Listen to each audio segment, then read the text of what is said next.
The golden verses of the Pythagoreans is the title given to a comparatively brief poem, the original authorship being unknown. Traditionally, it is believed that these verses were written by Pythagoras himself. There is much to indicate the possibility, but the actual facts are not available. We know, however, that at a comparatively early period, these verses were regarded as a true exposition of his teaching, and the internal content binds them very closely to the school of Pythagoras. As we realize, very little has come down to us in the actual words of this great Greek philosopher. He is recognized and revered principally for the mysterious impact which he bestowed upon the entire field of classical learning. Nearly all who came after him in Western culture have admitted indebtedness to his system. Yet this system has survived mostly through interpretation and commentary by other persons. Pythagoras flourished in the 6th century before the Christian era. His school at Crotona was ultimately destroyed by vandalism, and it is believed that the master himself was martyred. At the time of the destruction of the academy, or institute, the buildings were burned, and it is assumed that this is the cause of the loss of such manuscripts or documents as might have survived about him. We also know that he was little given to placing his teachings in written form. He taught mostly in person and by conduct, and therefore only those who received advancement within his school were permitted to have direct contact with him and to receive orally the instruction which he bestowed. Some fragments in writing, either his own or notes by his disciples, did survive. These have more or less disappeared in the course of time, unless we are to assume that the best of them have been gathered into the golden verses.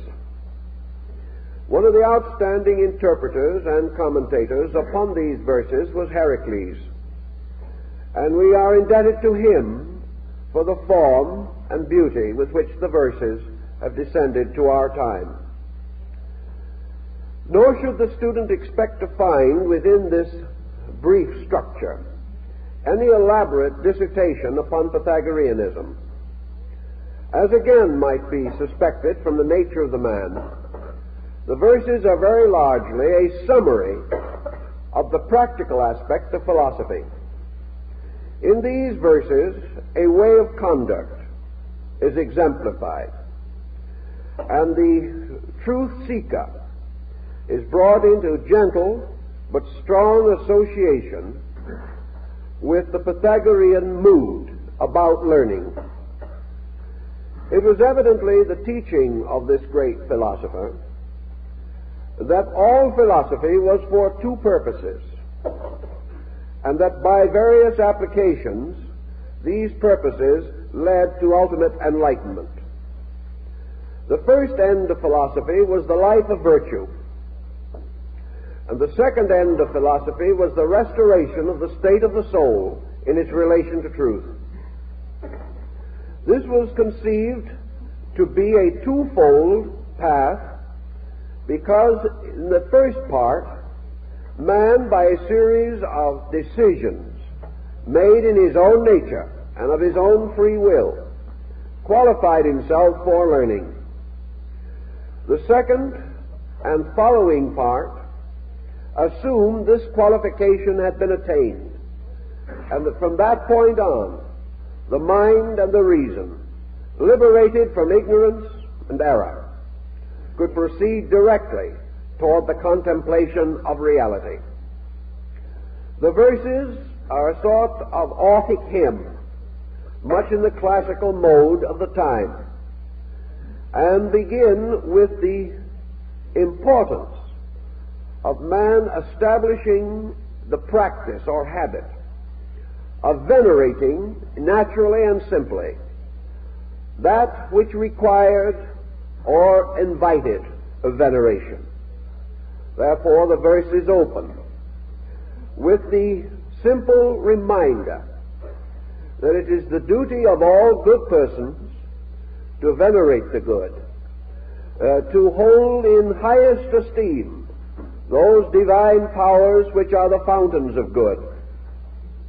Thus man is encouraged to acknowledge and to learn to adore and understand the spiritual roots and beginnings of our life. And in the Greek manner, it would be natural that the verses should therefore open with a kind of hymn, inviting the truth seeker to pay homage to the gods, the heroes, to just persons, and those who by various achievements and attainments have become worthy of our deepest and most continuing regard. It was the natural practice of the Greeks to invite the individual to grow through a kind of discrimination, and this is represented in the opening sections of the verses. The individual who can perceive the good, though he may not yet practice it, who has this discrimination within in himself to honor first that which is most honorable, to venerate first that which is most venerable, will through these procedures come to recognize the importance and dignity of good things. If we give our lives cheerfully and our hearts and minds gladly to those things which are best, if within ourselves we gradually develop a code in which we honor, respect, and revere those qualities which are most eternal, most worthy of our general and continuing admiration, then we are constantly presenting ourselves with good ideas. We are constantly reminding ourselves of the importance of the life of virtue as the pathway leading to the attainment of truth.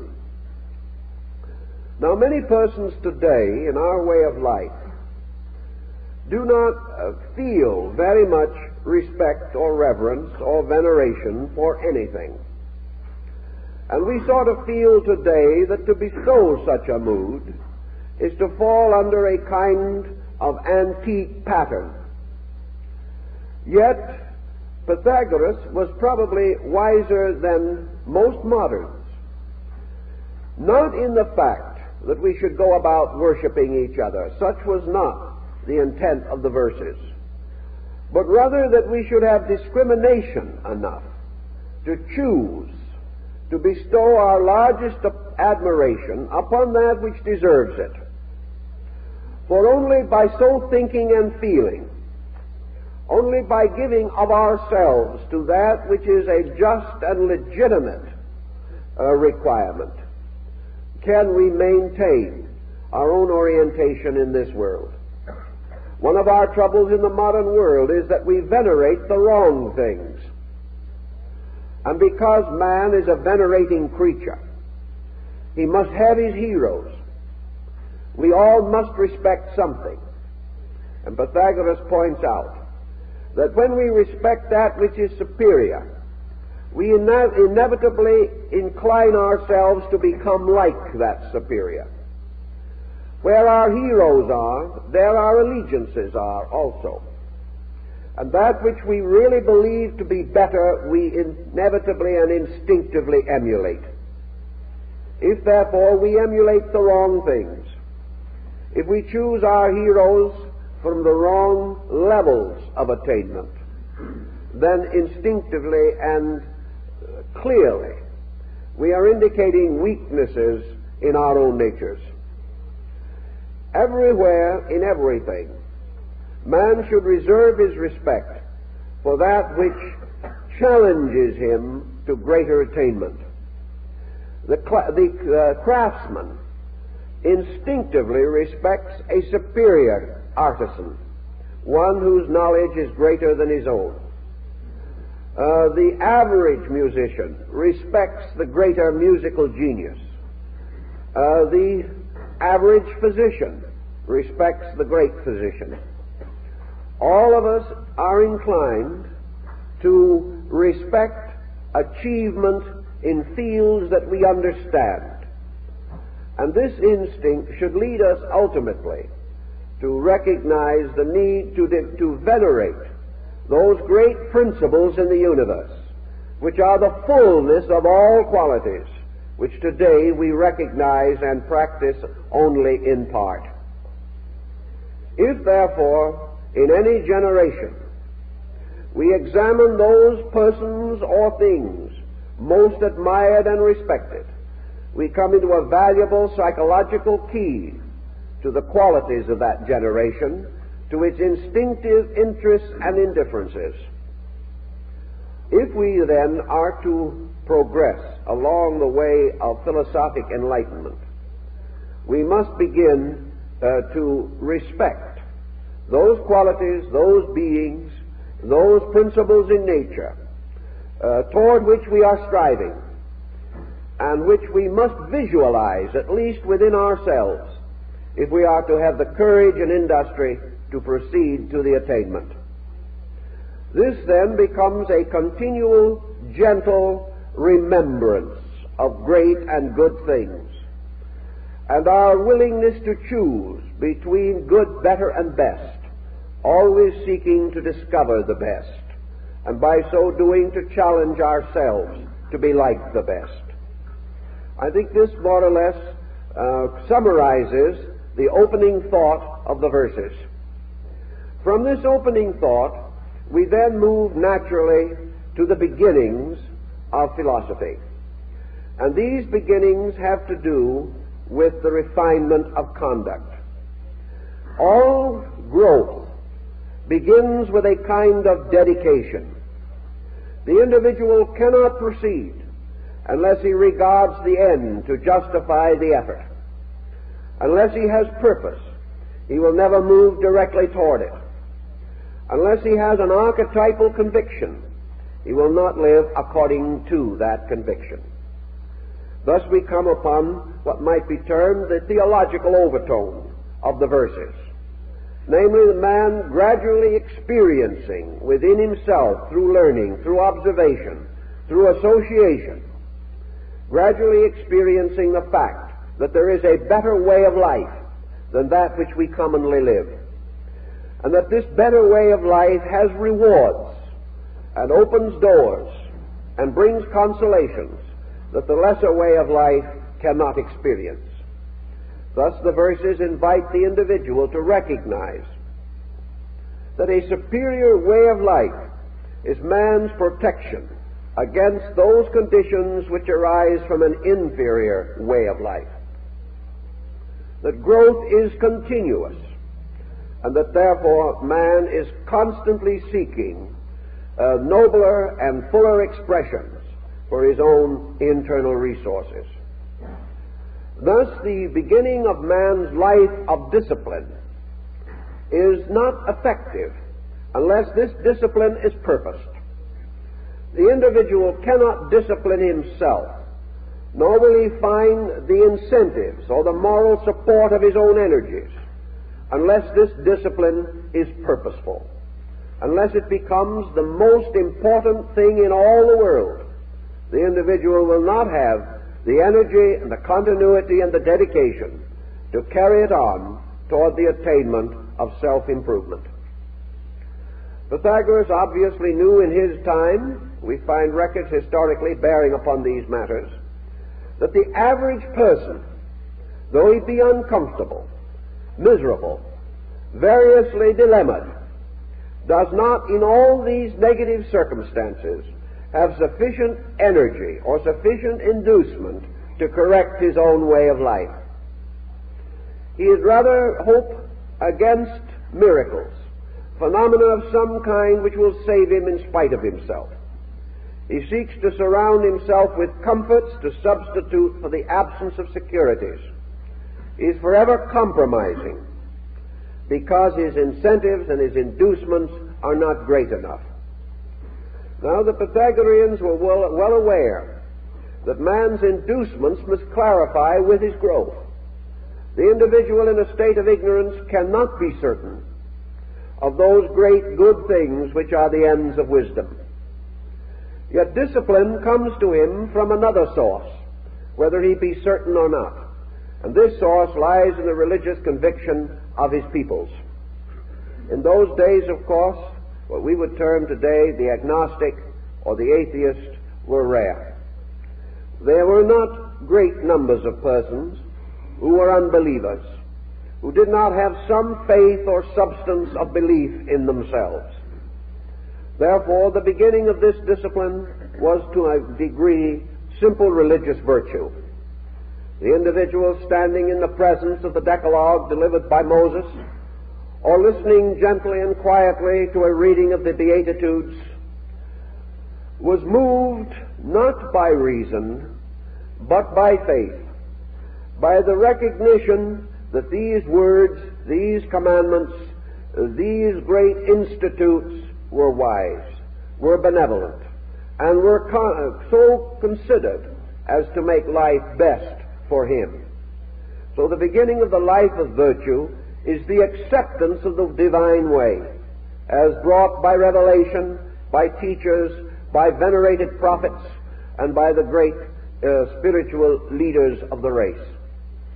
Under these conditions, the individual may turn to piety simply because it is the good way, not because he understands why, but because he knows in his daily conduct that persons who live this way are better friends, better relations, more honorable associates in all the walks of life.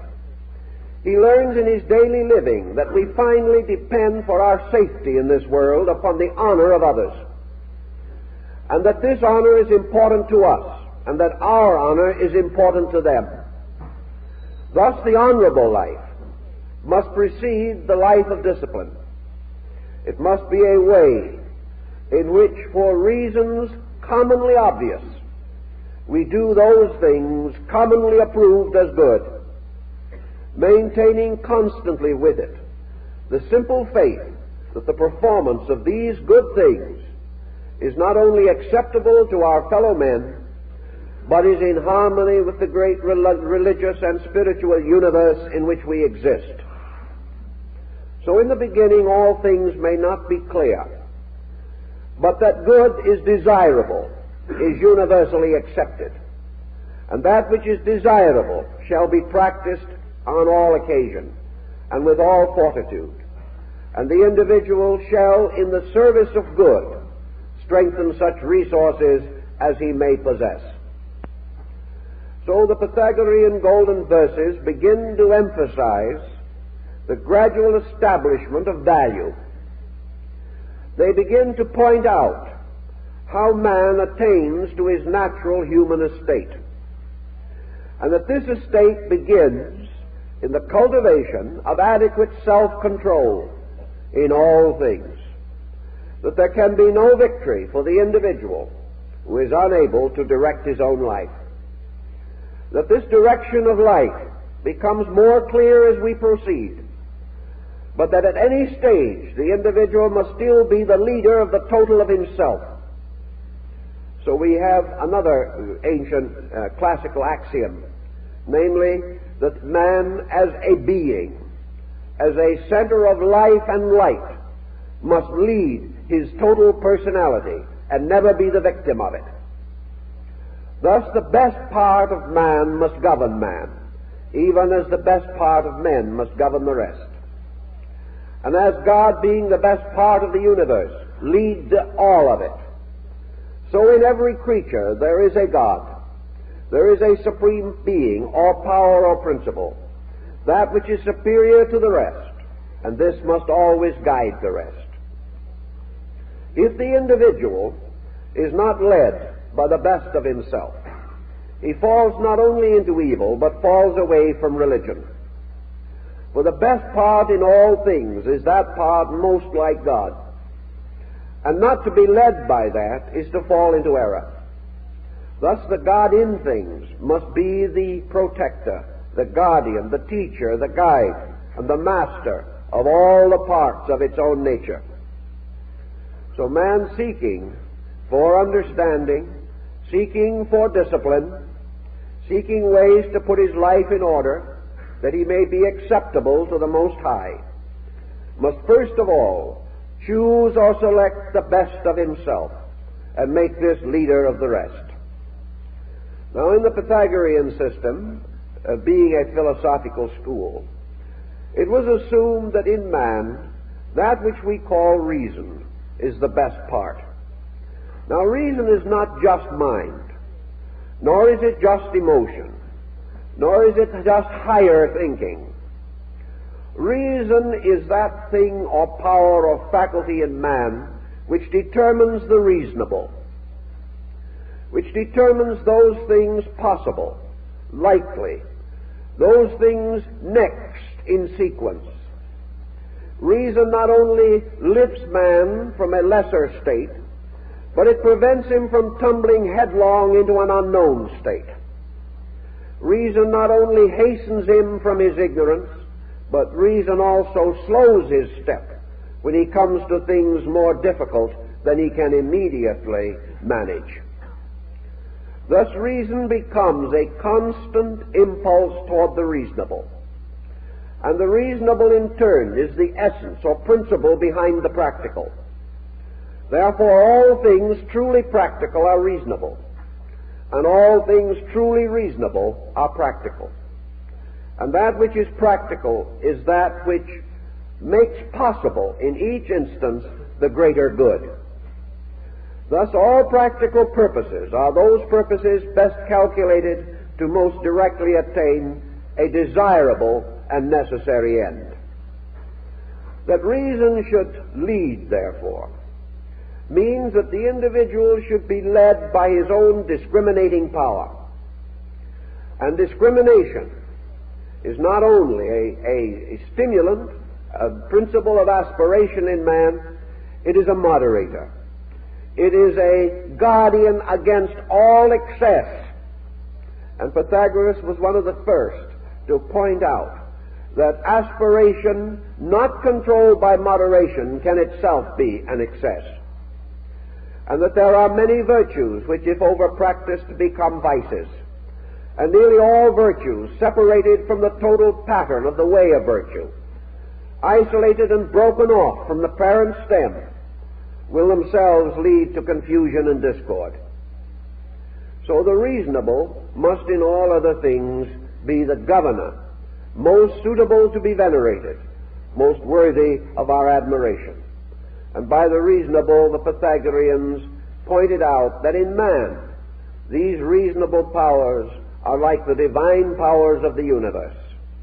They are not only the guides, but of themselves and in themselves. They are the sources of the reasonable world, a world of things essentially good, until through ignorance and through man's own lack of discipline they are brought into inharmonious proportions and relations. Thus man is to be guided and led by the reasonable, by the cultivation of his own faculties and powers, so that he may become a reasoning being. Now reasoning also points out that in life nothing must be done without a reason, and nothing for which there is a reason may be left undone. So the Pythagoreans were very strict on this point, that the moment it becomes obvious that we have a need, that need must be met. And it must be met in a manner that is in accordance with the laws governing right action. And in everything, a problem always implies that man has not yet focused his own reason and his resource upon some circumstance of life. man can never be problemed by that which is less than himself. But he is always in the presence of problem when he deals with that which is in excess of himself. Therefore he must grow. And solution is always the enlargement of himself, so that he becomes greater than the problem that confronts him. Now the reasonable, if it is once enthroned as the governor of life, and its responsibilities and its proprieties are delineated, the reasonable then begins to demand of man that he unite all other resources in its service, that all things must lead to a fulfillment of reasonable ends and purposes, and that man's composite nature must serve his enlightenment, contribute to it, and assist him to grow more rapidly. The Pythagoreans then begin their natural disciplines, the disciplines of reason, by telling the individual to look into himself. And to look into himself, they established a discipline which is strongly emphasized in the golden verses. And this is the discipline which we might call retrospection. That every person at the end of his day must sit down and turn his own life into a text for his own enlightenment. Most of us are so busy contemplating the works of others, disagreeing with the opinions of others, and dissatisfied with the conduct of others, that they totally ignore self-analysis. Yet self-analysis is more vital to man than the analysis of anything else. For by self-analysis, man begins to prepare the disciplining of his own conduct. Thus, to the Pythagoreans, philosophy is not an intellectual pursuit. It is a way of life. It is life under the discipline of the reasonable. And any abstraction that cannot be immediately associated with immediate conduct must be held in suspension until the proper time. The mind shall never go into vagary. It shall never substitute intellectual activity for discipline. It shall never retire into a contemplative existence by which it is permitted to ignore conduct. The individual is not to sit in a mountain somewhere looking down indifferently upon his own conduct. He must grow through his conduct and must use his own personal experience as the great text which will lead him toward the life of discrimination.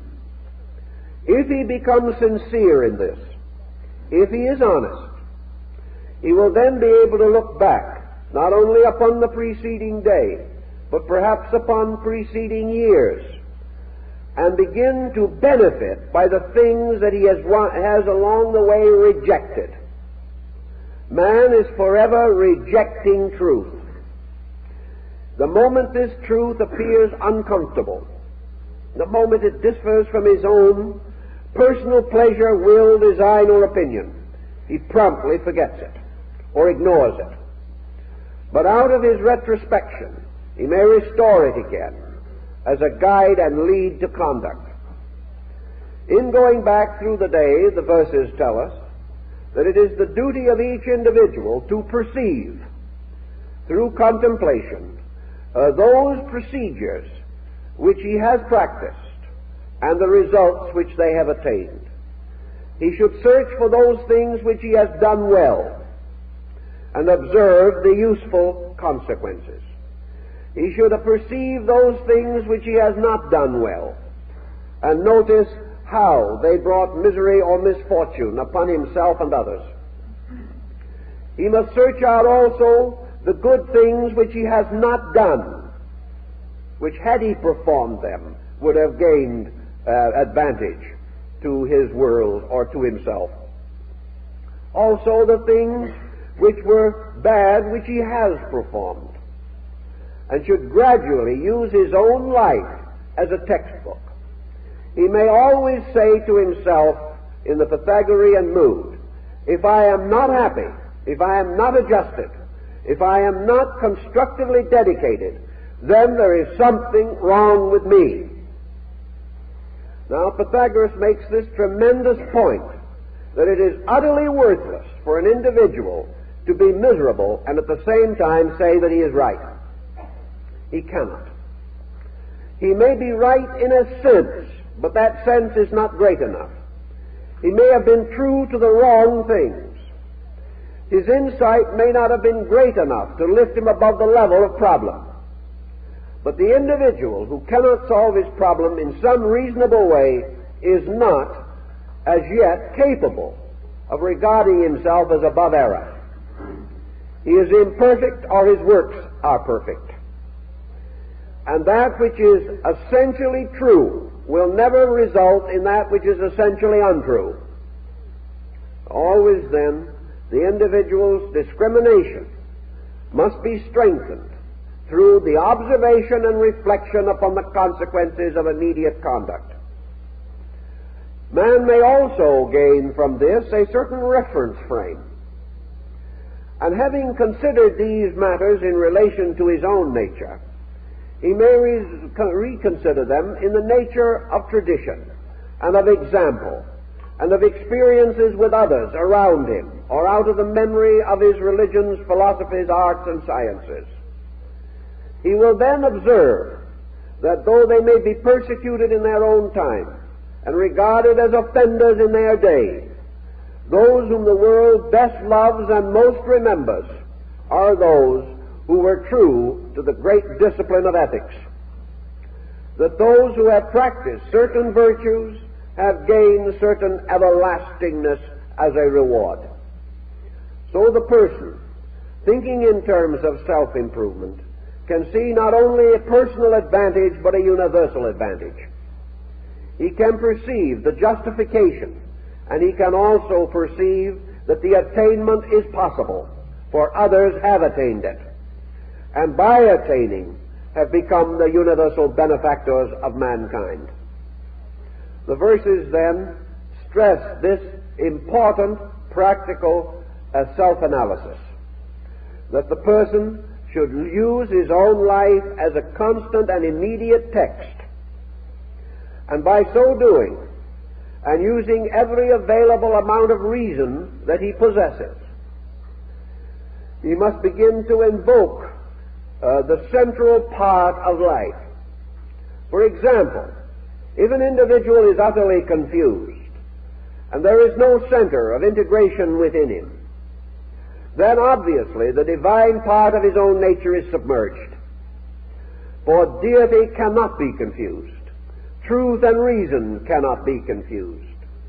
And if man, looking upon a stormy sea within his own psychic life, sees within himself no strength, no hope, no verisimilitude, then that individual has failed, or is failing, to call upon those resources most available to him. He must then gradually restore the dignity of superiors within his own nature. He must do so because he must have leadership. The failure of central leadership means confusion and chaos, and no individual can do well in a chaos. Thus he must elevate some principle within himself, and this principle, by whatever name he calls it, is still the personification of the divine attribute. Some individuals in this emergency seek to draw into integration the concept of God, hoping in this to find an inward strength against outward stress. Others may seek to build character or conduct.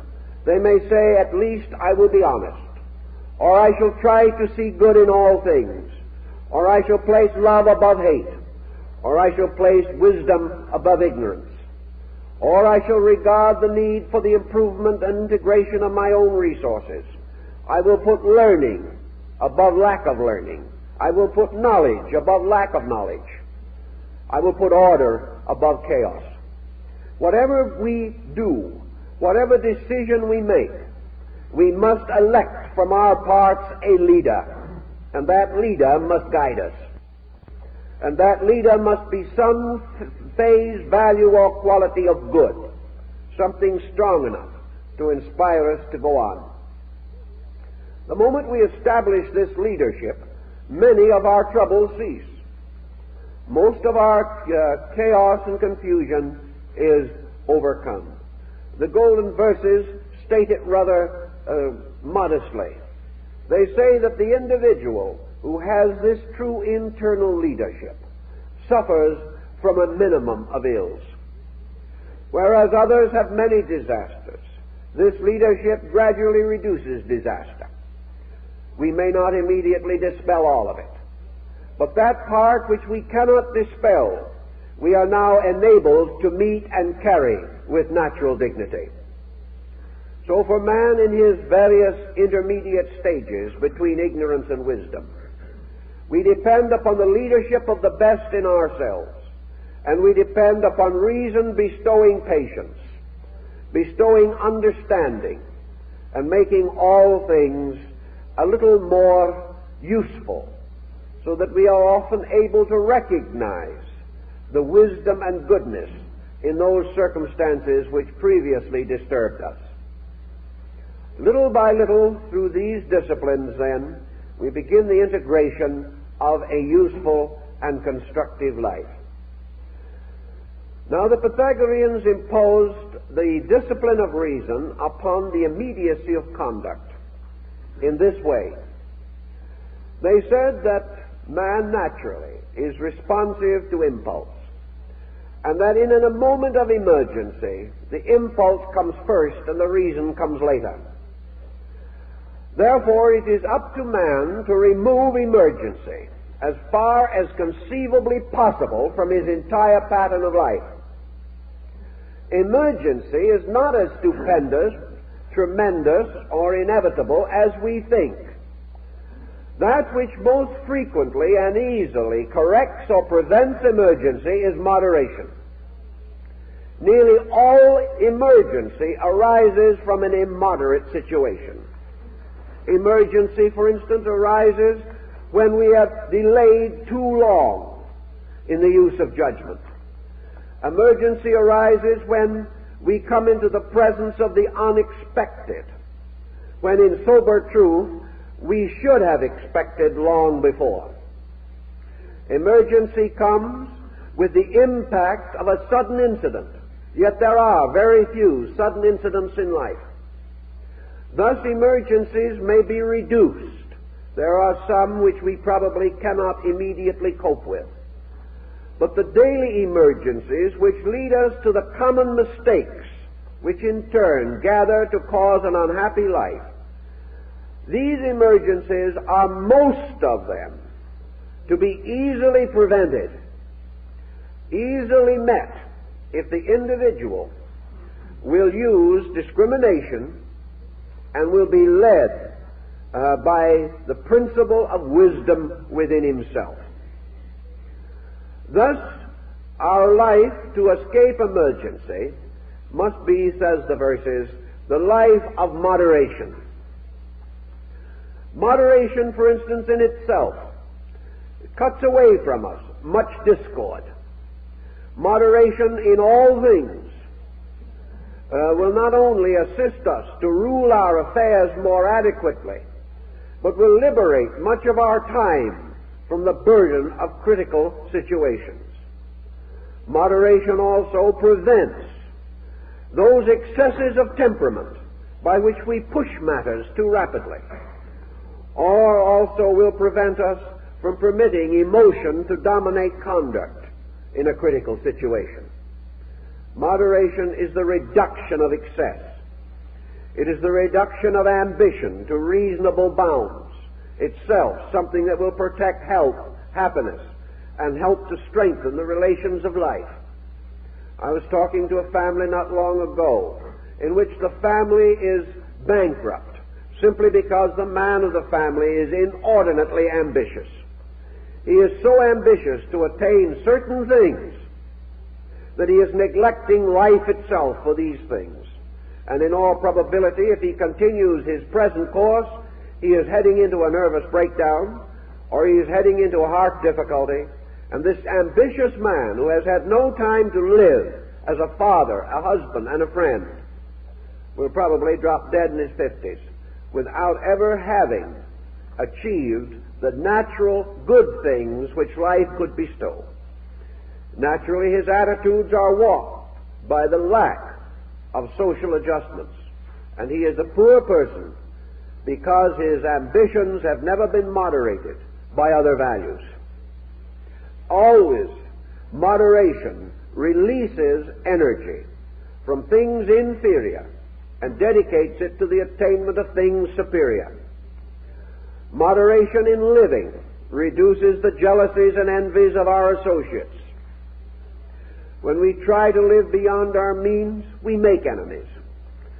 We also destroy the trust that people have. And when we become hopelessly in debt, we destroy our own security. By doing all things moderately and reasonably, living in the natural dignity of our kind, and placing the attainment of value above the attainment of things, yet at the same time neglecting no duty or obligation. Thus we become moderate creatures, and through moderation relieve ourselves of a great variety of emergencies.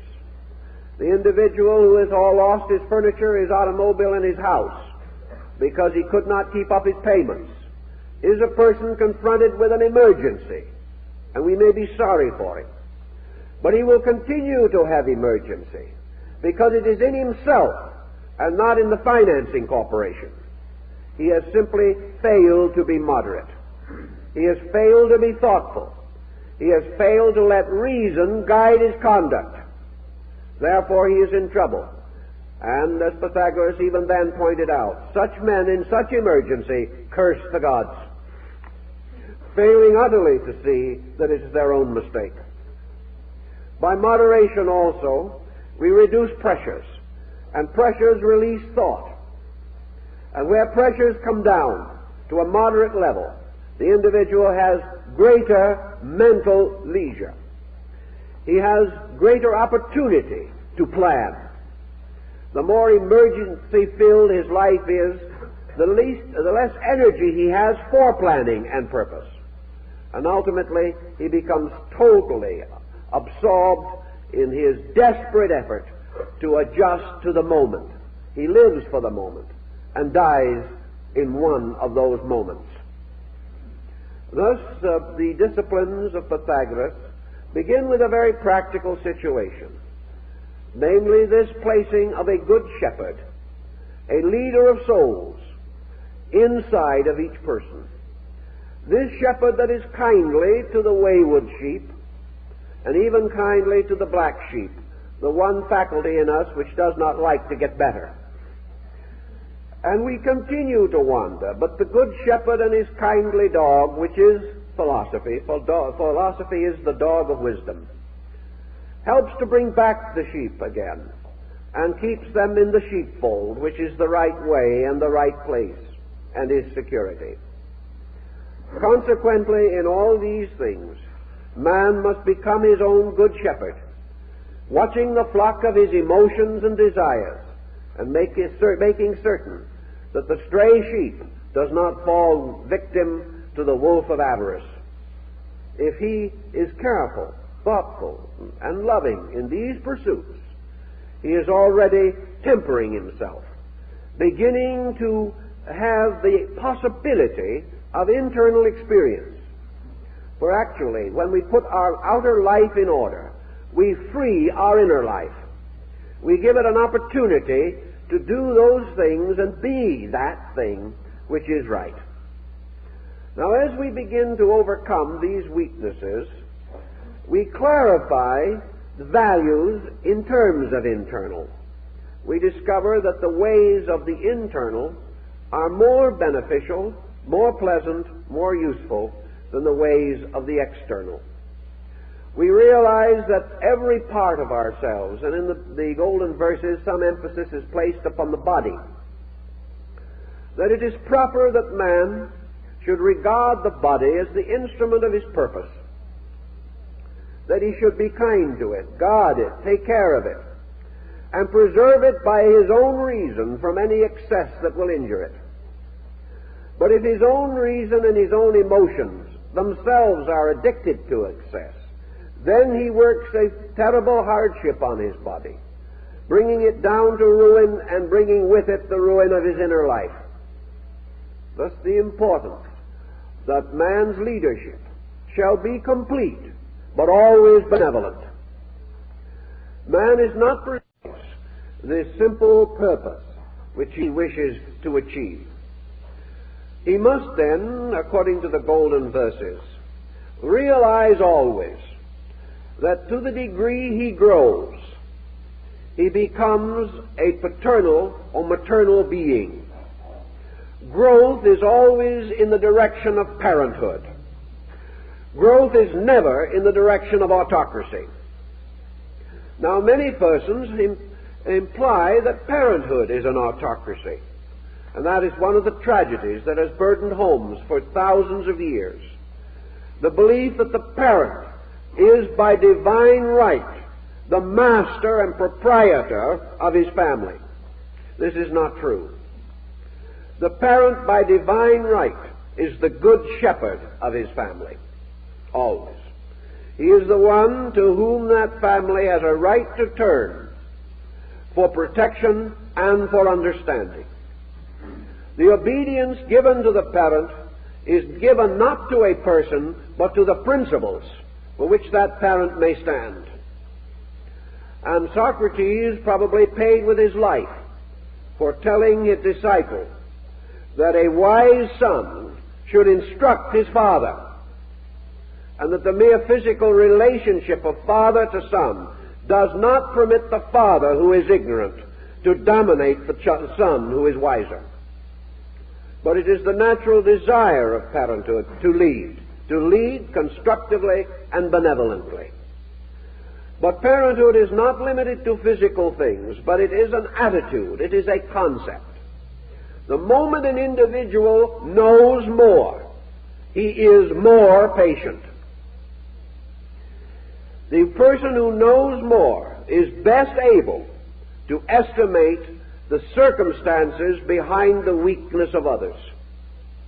And these circumstances, if understood, cannot lead to condemnation.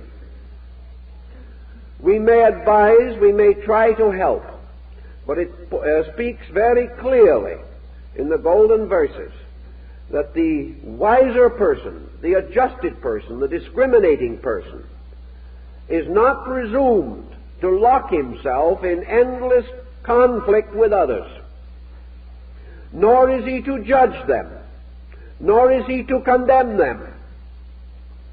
He is to understand them.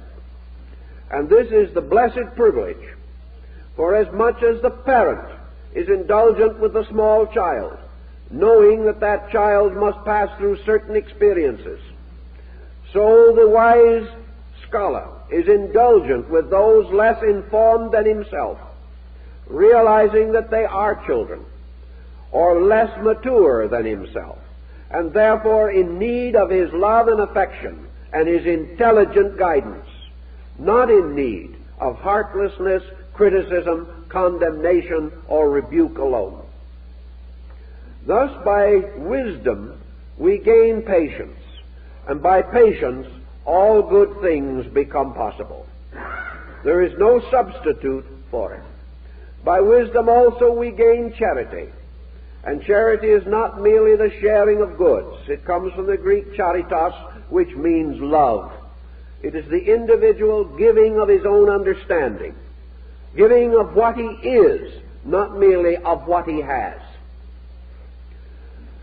All these points are made in the golden verses simply because they are part of the process that frees discrimination from the tyranny of sense. Now, most persons are much more interested in advanced studies. They want to go on to very involved doctrines. And here Pythagoras, perhaps of all the great teachers, would not accompany them. He insisted that it was useless and valueless to attempt to develop special faculties of consciousness until the ordinary part of man was put in order. That we must build upon the firm foundation of achievement in small matters, that we must grow sequentially, and that we shall never discover anything that will cure our dispositional problem except our own effort. We can never intellectually advance far enough to get out of our human problem. The only way we can solve that problem is to meet it and correct it. The only way we can gain this liberation is through this retrospective process of studying ourselves. Now, very often, this kind of study has a drawback. And this drawback is more common to us because, as we have said, the modern world is rather different from antiquity in its attitude toward life. The Pythagorean disciplines belong to a way of life in which man had certain definite values which are more or less absent in our contemporary pattern. Pythagoras lived in a world of people who were essentially simple people. He lived in a world in which man's religion was a very simple and naturalistic ritual. In those days, there was not much fear in religion, nor was there the pressure of confusion, of sect and belief, which we know today. The Greek and Italian states had their native religion. Most persons followed it. Some attempted to interpret it, but a common faith held all men together. Also, there was a great and definite tendency to admire the philosophic life. Religion and philosophy led the public mind. Those who attained in these fields were regarded as the outstanding citizens. Thus the drift or trend was toward these matters, whereas today the drift and trend is not toward these matters. And the individual does not have the common strength of a natural, simple faith which was founded in the belief in good, and that things which were natural, fine, orderly, sequential, and kindly were good. Not having this common strength today, not having this simple foundation upon which to build, we have more confusion in our ways than perturbed the ancient. At the same time, we have greater opportunity, for the greater the problem, the greater the victory.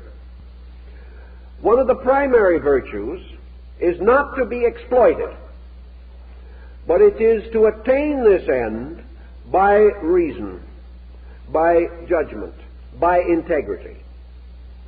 I believe there was a comedian here, W.C. Fields, some years ago, who pointed out that you cannot cheat an honest man. And it is very difficult, because the honest man does not expect a bargain. And nearly all trouble begins when we try to get something for nothing. From that moment on, we are ready to be exploited, because our own attitude is actually an open invitation to the dishonesty of others. And we will ultimately find someone who will take advantage of us. If, on the other hand, we expect nothing we do not earn, we have discrimination in matters of quality, we have foresight not to permit ourselves to become involved in situations we cannot control, and little by little we have ordered our own lives, we are going to be very, very hard to cheat. The individual who, forgetting himself, bestows his total life upon others is likely to be a greater burden than a help. And the person, knowing not what to do, helping others to do it, only compounds the confusion. The blind lead the blind, and all fall into the ditch together. Therefore, the first duty of a leader is to make sure that his own eyes are open. And in order to have them open, whether it be in the simple leadership of home and family, or in the greater leadership of nation or race, the leader must have internal resources greater than his followers, or he is not justified in leading them. And these resources must be good. They must be resources founded in virtue. guided by wisdom, moderated by reason and judgment, and given constant vitalization by the impulses of virtue and truth. When these things are present, then good results, and the individual finds his growth and his natural way of life constantly enriching. Thus the Pythagoras pointed out again that the Pythagorean way of life was not for everyone at any given moment. He could not cause the individual to come into those emergencies of life by which decision is necessary. He could only point out that once the individual has determined to improve himself, it can be accomplished. If, therefore, the individual, coming in his own due time to that maturity of insight which makes him realize that improvement is necessary to survival, only that individual is ready for the philosophic life. And having made this dedication, he can then proceed as far as his own integrity will sustain him. And he will go as far as his insight will sustain his determination to succeed. This was called the philosophic few, that group that had reached the point where it had suddenly realized that its trouble was due to itself. The world was then divided into two parts. The larger part, being composed of persons who blame others. They are the unphilosophic material. Then there is the smaller group that recognizes self-responsibility for the consequences of conduct. This is the smaller group, ready for greater insight. And those who had this insight could be led along the road of wisdom and could make that journey which leads finally back to our eternal home. The rewards of discipline, then, are the gradual integrations of the factors of living, so that at last we can sit down quietly and say to ourselves with full meaningfulness that we live in a good world, that we are surrounded by people who are essentially good, whose conduct that has long offended us is the result of the same circumstances that impelled our conduct which so long offended them. That we are all moved by the same non-tranquilities, and that by patience and growth we have grown, and that by patience and growth they will grow. We are there to help them, but only to help them to help themselves, for no man can grow for another, and no man can save another. But by example, we can invite others to the contemplative way of life. Having gradually reached this integration in ourselves, we come to the end of conflict. We are no longer bowed down by the opinions of others. We no longer cater to their weaknesses. We no longer subscribe to their superstitions.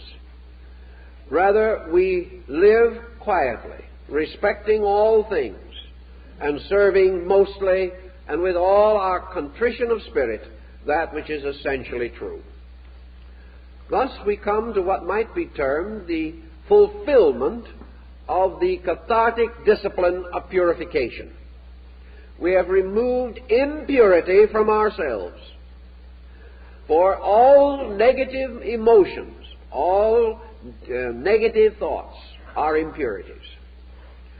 All things which are not toward the good are away from the good. And that which is not for truth is against truth.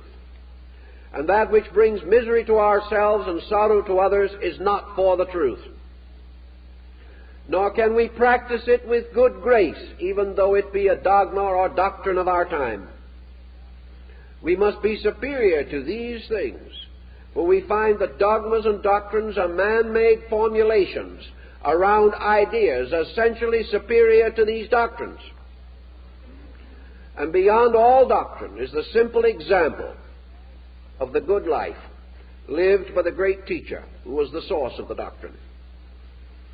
Having thus concluded or consummated a reasonable attainment in the life of discrimination, the life of purification, the verses then tell us to direct our attention towards the sovereignties of those divine powers which are the rulers and leaders of the universe. From overcoming weakness, we then move to the growing of strength. From getting rid of that which is not so, we come to the cultivation of that which is so. In other words, we rise above the not-self, the illusion in man, the egoism, egocentricity and selfishness, which have so long disfigured the human personality. And being freed of these lesser despots, having escaped from the tyranny and anarchy of self-will, the individual is ready to contemplate the mystery of the divine will. And all allegiances must be moved from that which is essentially human to that which is essentially divine. Yet at the same time, we must know the divine through the human, but we must understand the human through the divine. They are conditions, degrees, and excellences of each other, and these we must contemplate with every means at our disposal. The being, the self in man, freed from slavery or involvement in the hopeless confusion and complex of externalized existence, naturally turns its face like the sunflower to the source of its own light.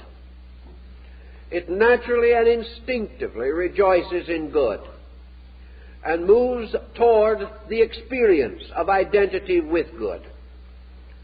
As this goes along in its reasonable and proper manner, the human being finds moving from within himself the tremendous flowing of the divine will.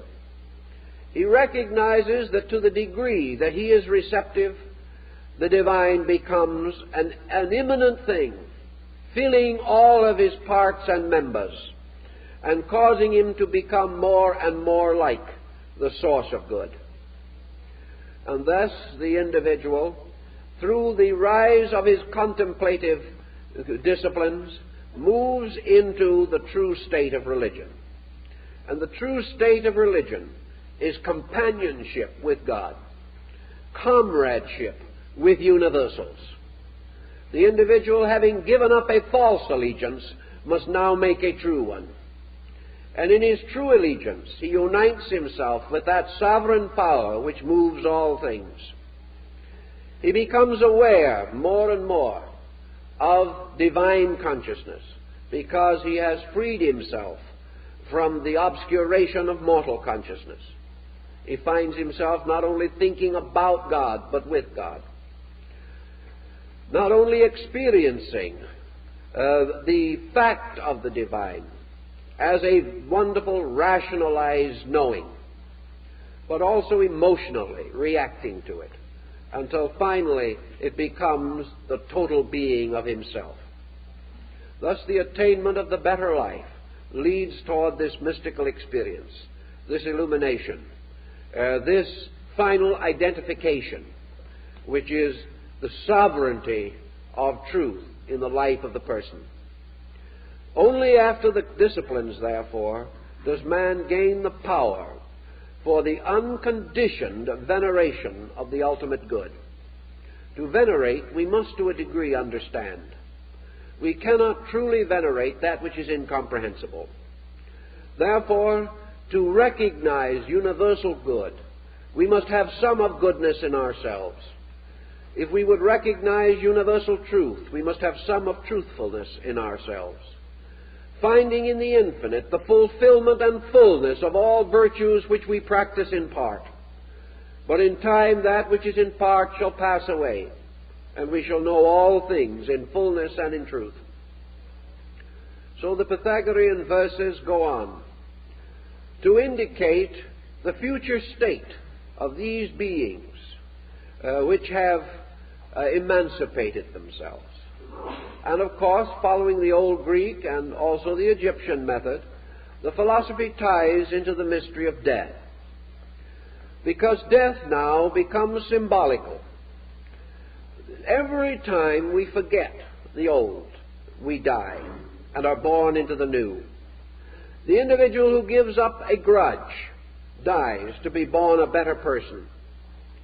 For always death is the giving up of the old, and birth is the attainment of the new. Therefore, every day that we grow, an old self dies, and a new self is born. Bondage lies in continuing in the same self, without freedom. If we never outgrow what we have been, we are bound to it forever. And this is inconceivable and impossible. Therefore, we are forever being reborn. And we are forever dying out of a lessness. And with every new experience, which is like the addition of a molecule or an electron to a formula, a totally new being comes into existence. Therefore, St. Paul says, I die daily.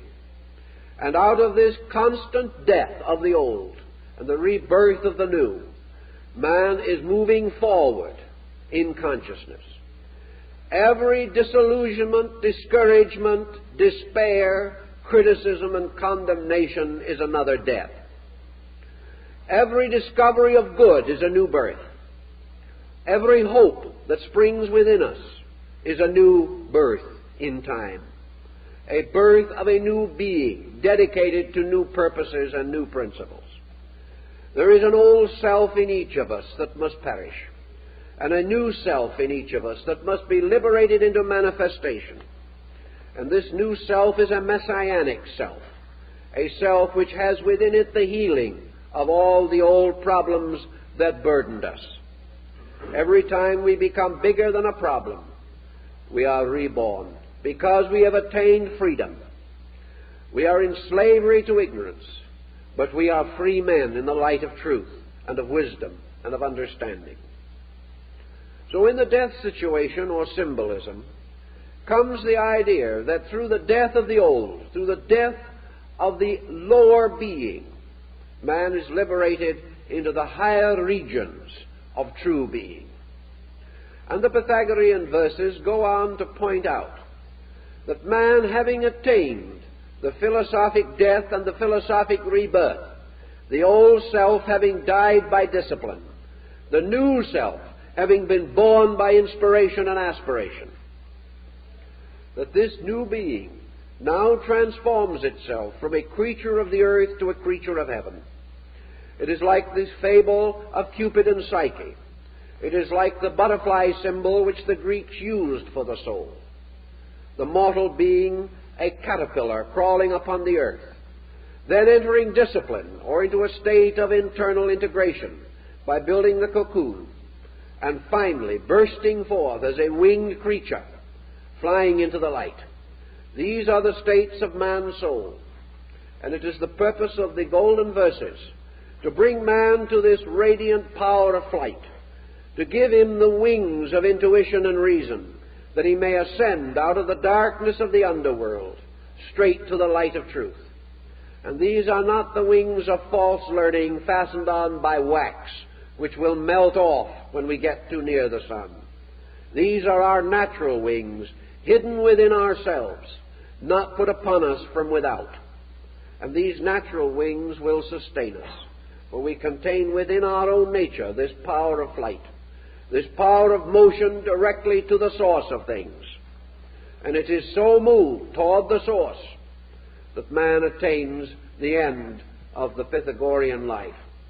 So the golden verses declare that at the end of man's search for reality, he shall himself truly become as the gods, knowing good and evil. He shall attain to communion with the eternal powers at the root of life. He shall join with them and serve with them. He shall be their instrument, and they shall live through him. And through his own growth, man keeps the faith with the gods and releases them. For a God is born every time the God in man is born. And all good things coming into birth through man bear witness to the eternal will of the everlasting good. Man, becoming a servant of good, becomes one with the gods. And having attained this, according to the Pythagorean verses, he enters into a state of felicity. He then comes no longer into the sorrow and darkness of the unknown, but he goes forth serving good as gloriously and as fully as he has previously served ignorance. Now, if we look upon man at his present state and see how he wanders on year after year, generation after generation, age after age, performing these same mistaken things which have mutilated and distorted history since the beginning, we find that man has an almost inconceivable capacity to continue, to do things as they have been done, to continue the processes which have become natural and familiar to him. If, therefore, this man becomes enlightened, if he truly becomes one with the divine power, he may then subsist continuously in this, finding a way of life as glorious, as happy, and as extensive as his more miserable existence is today. He will find then that all institutions which are necessary for his good will flourish, that his life and his world will be enriched, that peace will come to him, that the great enemies, sin and death, will disappear. If not literally, their power over him will vanish. For it is not death, but the fear of death that slaves men to mortality. All things not good vanish away in the light of good. And it is perfectly possible and perfectly conceivable for men to live as well as they now live badly. That only, however, through the attainment of that which is true and necessary can this be done. Discrimination, then, gives man this picture of well-being, of rightness, of suitableness in all things, and reminds him that he is human, that of all creatures that he knows, he has been most internally gifted with understanding, with insight, with skill, with faculties and powers, with memory and imagination, with sense and intuition, that he may accomplish all these things. That these wonderful faculties should be bound utterly to a narrow circle of materialistic activities is naturally unreasonable. Man with a tenth of the faculties could maintain himself as efficiently as the ant, whose culture and civilization, from a practical standpoint, is far greater than ours. But man has other purposes. He has other reasons for existence. And that he should have these powers and not recognize that they are invitations to growth seems incredible. That man should be able to look around him and see that he is greater than the animal, and yet have no desire to excel that animal in essential matters, is amazing and almost beyond conception. That we should see the great achievement of a few, that we should contemplate the wonderful attainments of those honored and venerated persons whom we regard as sanctified, and yet have no general impulse to emulate them, not to recognize that within ourselves is an open door leading to universal integration. Not to see this in the presence of the power to see it means that we have long been chained and held to false opinions. The Pythagoreans 2,600 years ago sought to bring these facts to man, that man, being obviously the noblest creature that we can perceive, must also have the noblest destiny, and that this destiny cannot be fulfilled in war and pillage and competition and strife, that these things do not lead to the end for which man is intended. They do not bring him into living communion with the gods. They do not restore him to his eternal estate. They do not liberate him from sin, ignorance, and fear. These things must be attained from within. A man endowed with the power to attain will attain if he makes the sincere and natural effort.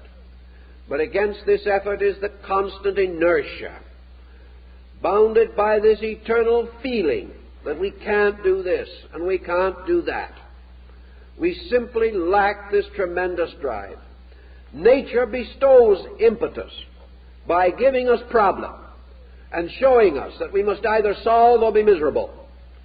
And in this emergency, with all our faculties and all our powers, man decides to be miserable.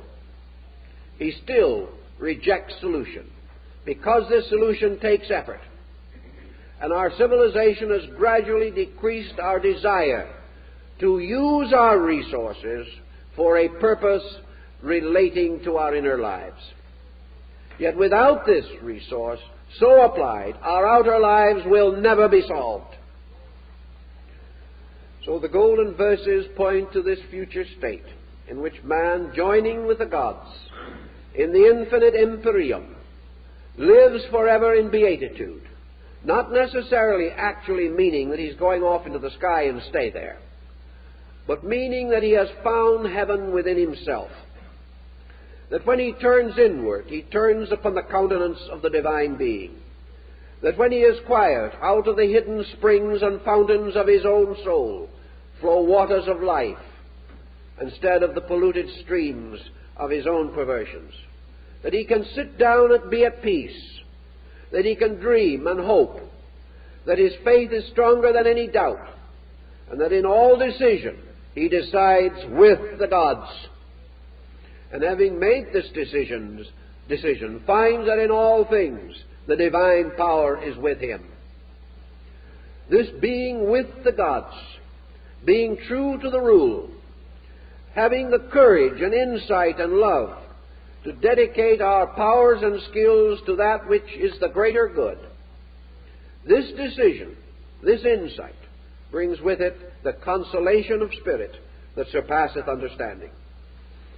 In that time and under those conditions, all these dark things will pass away. We shall no longer see through a glass darkly, but face to face.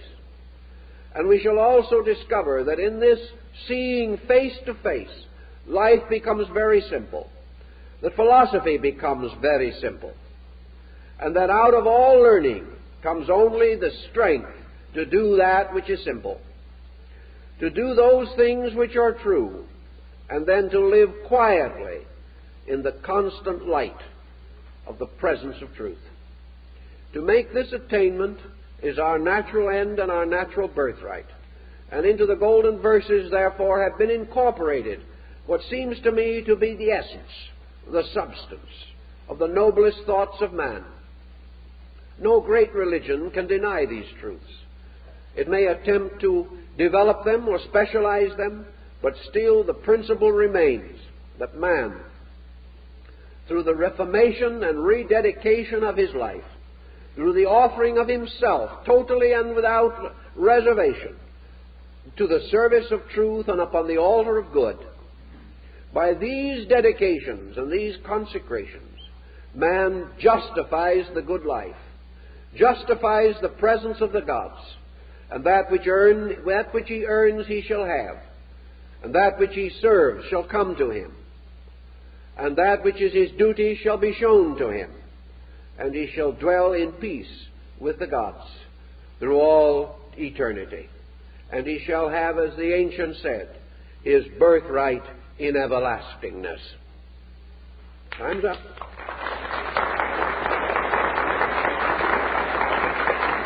Now, I'd like to make a couple of announcements. Next week, we are going to go in somewhat into the problem of Christian mysticism as it relates to man's instinctive search for reality. We're going to specialize and develop somewhat the material of today, but there is now a new dimension added, and that is a Christianized concept of the mystical experience as found in the writings of the early Christian fathers and mystics of both the Catholic and Protestant denominations, and the subject will be the dark night of the soul, taken from the title of a mystical book. But I think you will find it a rather worthwhile and stimulating line of thought. Now, on Wednesday evening, we're beginning a series of courses at headquarters. I'm taking a series on astrotheology. or the effect of the belief in the heavens, the heavenly bodies, and the motions of stars upon the development of man's religious life. Now, a great many people today are worried about Asiatic influenza. How many people know the meaning of the word influenza? It means, literally, bad influence from the stars. That's how the word came into existence. So if you have influenza, you have a bad star somewhere. Or if you have a disaster, you have an unfavorable star. Dis and aster, an evil star. So these terms, which even in our language have come to us, may remind us that philosophy is deeply involved in these problems. I'd like to also call to your attention that we have articles on the Pythagorean system of philosophy in some of our publications. We have a section on it in our book Journey in Truth, which deals heavily with the Greek classical wisdom. We also have an article on the Pythagorean system of numbers in our book The Phoenix, and also extensive article on Pythagoras in our symbolical philosophy book, the large volume that we have had reprinted in photographic process. So therefore, you can have material about this school and its teaching from our publications. Let me also call attention to our Christmas booklets, which we hope you will find useful as Christmas cards.